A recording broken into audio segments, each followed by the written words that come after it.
Yo siempre he dicho que las personas se conocen más en los momentos difíciles que en los momentos fáciles. Porque cualquiera está cuando todo está bien, pero dime quién está cuando todo está mal.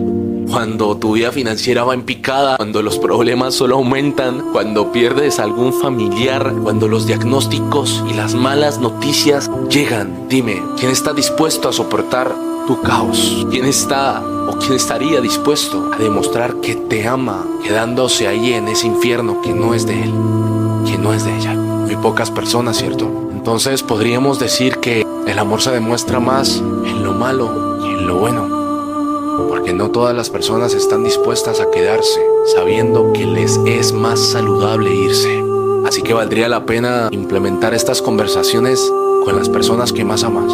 Porque tarde o temprano las temporadas malas van a llegar. Y solo tú tienes el poder de saber por quién te quemas las manos.